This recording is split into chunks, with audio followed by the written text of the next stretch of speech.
Solo levelling के एक और वीडियो में आपका स्वागत है। आज मैं सोलो लेवलिंग सीजन 3 के एपिसोड 8 को एक्सप्लेन करने वाला हूं। तो ज्यादा देर न करते हुए चलो आज का वीडियो शुरू करते हैं। एपिसोड की शुरुआत में हम देखते हैं कि मिलिट्री सिविलियन लोगों को शहर से बाहर निकाल रही है। एक ऑफिसर दो सिविलियन से कहता है, हमारे पास जगह नहीं है, हम बस 3-4 और लोगों को ही ले सकते हैं। सिविलियन कहता है, यहाँ और भी 10 लोग हैं जो हिल भी नहीं सकते। ऑफिसर कहता है, हमारे पास उनका सोचने का समय नहीं है, वो कभी भी मर सकते हैं। जायंट्स आ रहे हैं, अगर आप लोग यहीं रहेंगे तो आप भी मारे जाएंगे। सिविलियन कहता है, हम नहीं जा सकते, मैंने और मेरी पत्नी ने उनसे वादा किया है कि हम उनके साथ ही रहेंगे, मौत तक। ये सुनकर ऑफिसर कहता है, ठीक है तो फिर मैं भी आपके साथ ही रहूंगा, मैं आपको छोड़कर नहीं जा सकता। लेकिन तभी उनके सामने कुछ जायंट्स आ जाते हैं और उन पर अटैक कर देते हैं, और तभी जिन्वू का शैडो सोल्जर आकर उन्हें बचा लेता है। फिर जिन्वू वहां आता है और कहता है, आप लोग यहाँ से चले जाइए, ये बहुत डेंजरस है। उसी समय उन दो सिविलियन के ऊपर एक दीवार गिरने वाली होती है, लेकिन जिन्हो उन्हें बचा लेता है, और तभी जिन्वू और उसके शैडो सोल्जर्स मिलकर जायंट्स को मारना शुरू कर देते हैं। फिर सीन शिफ्ट होता है अमेरिका, जहाँ 3 लोग जिन्वू के बारे में बात कर रहे होते हैं। एक कहता है, क्या जिन्वू सच में जापान गया है? दूसरा कहता है, मैंने सुना लेडी सेलनर ने उसका लेवल 1 भी स्टेज नहीं बढ़ाया। तीसरा कहता है, वो इसी लेवल के साथ मारा जाएगा। एक और कहता है, हम सब ने लेडी सेलनर से अपनी पावर अपग्रेड करवाई है, उसे पता होना चाहिए था कि नॉर्मल हंटर्स की एक लिमिट होती है, वो एक रीअवेकेंड, राइट? एक और कहता है, लगता है वो अपनी पावर को लेकर घमंड करता है। फिर एक और कहता है, तुमने जायंट्स और इंसेक्ट को एक लेवल पर रख दिया। जो हंटर्स ज्यादा ओवर कॉन्फिडेंट होते हैं वो जल्दी मरते हैं। मैं अपनी यॉट की शर्त लगाता हूं कि वो 1 दिन में मरेगा। दूसरा कहता है, मैं अपने घर की शर्त लगाता हूं कि वो 2 दिन में मरेगा। एक तीसरा बोलने ही वाला होता है, तभी थॉमस एंड्रे पीछे से कहता है, तुम लोग ऐसा सोचते हो तो मैं स्कैवेंजर गिल्ड की शर्त लगाता हूं कि वो बचेगा। हमें यहाँ जो एस रैंक गेट है उसके बारे में सोचना चाहिए। मे भी मुझे जापान में ज्यादा मजा आता है इस जगह से। कोई बात नहीं, कल ये जगह भी मजेदार होगी। फिर सीन फिर से जापान में शिफ्ट होता है, जहां हम देखते हैं कि जिन्वू के सोल्जर्स सारे जायंट्स को मार रहे हैं। फिर एक छोटी लड़की पर एक जायंट हमला करता है, लेकिन उसे इग्रिस आकर बचा लेता है और पीछे से आयरन आकर उस जायंट को मार देता है। तभी एक मिलिट्री का आदमी जिन्वू को धन्यवाद देता है। जिन्वू कहता है, तुम एक बहादुर सोल्जर हो। फिर वो जिन्हू से कहता है, इन्हें ले जाओ और इवैक्यूएशन पूरा करो। फिर वो लोग जाने लगते हैं और जिन्वू कहता है, अब शुरू करते हैं। इसके बाद सीन शिफ्ट होता है कंट्रोल रूम में, जहां एक आदमी कहता है, हमने शहर पर फिर से कंट्रोल पा लिया है। यह सुनकर मात्सुमोटो हैरान रह जाता है। फिर मात्सुमोटो और जिन्वू के एयरपोर्ट में हुई फ्लैशबैक दिखाई जाती है। जिन्वू को देखकर मात्सुमोटो मन में सोचता है, मैंने बहुत से हंटर्स देखे हैं, लेकिन ये किसी और ही लेवल का है, इसका कोई मुकाबला नहीं है। फिर वो कहता है, जायंट्स ओसाका की तरफ आ रहे हैं, तुम ओसाका पर निर्भर कर रहे हो। जिन्वू कहता है, नहीं, मैं ये नहीं मानता।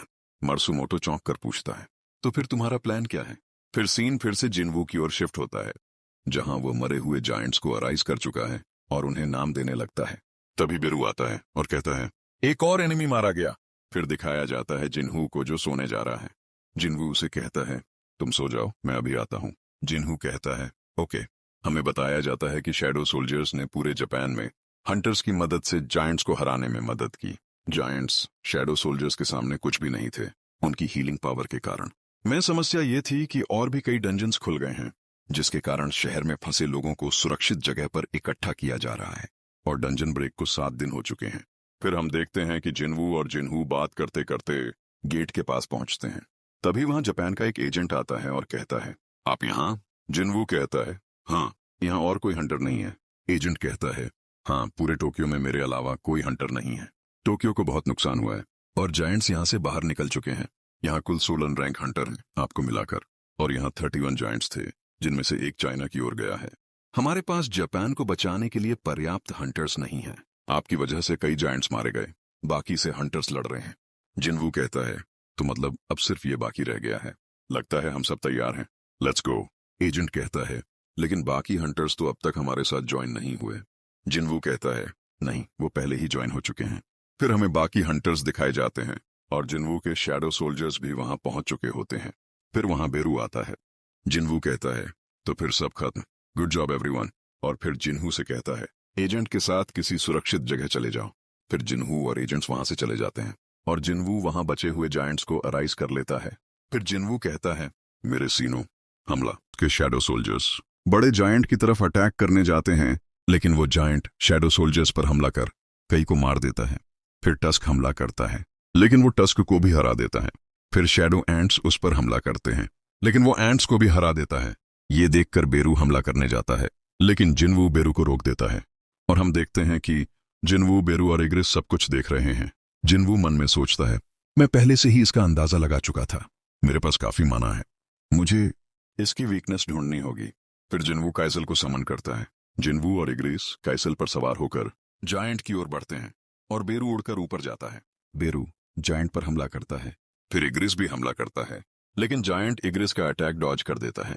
ये देखकर जिनवू कहता है, यही है, मतलब जिनवू ने जायंट की वीक पॉइंट ढूंढ ली है। फिर इग्रिस, जिनवू और बेरू मिलकर जायंट के चेहरे पर हमला करते हैं। जिनवू अपनी टेलीकिनेसिस पावर का इस्तेमाल कर जायंट को जमीन पर गिरा देता है। फिर तीनों मिलकर उस पर हमला करते हैं।